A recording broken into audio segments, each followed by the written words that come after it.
Kia ora, I'm David Chester with 90 at 9, brought to you by interest.co.nz. This week, everything you need to know in 90 seconds at 9 o'clock with news. Investors are marking down Chinese equities in a brutal retrenchment that Beijing doesn't seem to be able to arrest. Funds are flowing to Tokyo and the US, both of which have reached modern record highs today.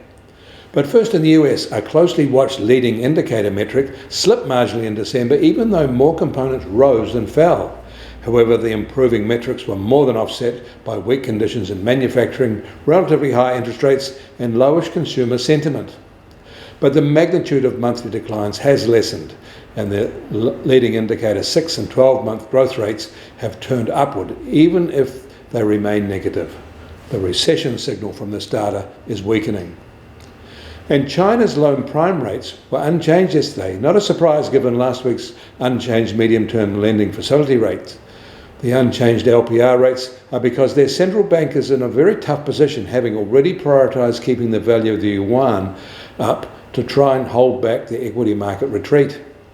Lower interest rates would make it almost impossible to hold the yuan's value, and they're prepared to take the risk on economic expansion. The declining prospects for the Chinese economy can't now be avoided, even in China itself, it seems. Rare stories are surfacing about, quote, a deflationary nosedive. In Taiwan, export orders fell a sharp 16% in December from the same month a year ago to under $44 billion, far worse than the market forecasts of a 0.3% fall and reversing just a 1% gain the previous month. This was the largest annual decline since June as demand decreased for all product groups. It is a big change, but one magnified by higher orders last year, so a base effect is in play here. A significant share of these export orders are for production in China by Taiwanese companies, so the decline won't be all felt in Taiwan.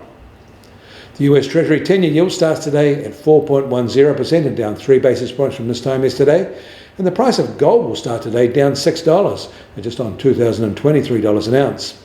But oil prices are up $1.50 in the US to $75 a barrel there, and up $1 for the international Brent price at $79.50 a barrel.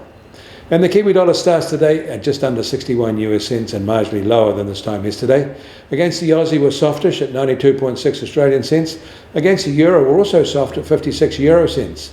That all means our trade weight index starts today at just under 69.9 and down 10 basis points in a day. You get more news affecting the economy in New Zealand from interest.co.nz.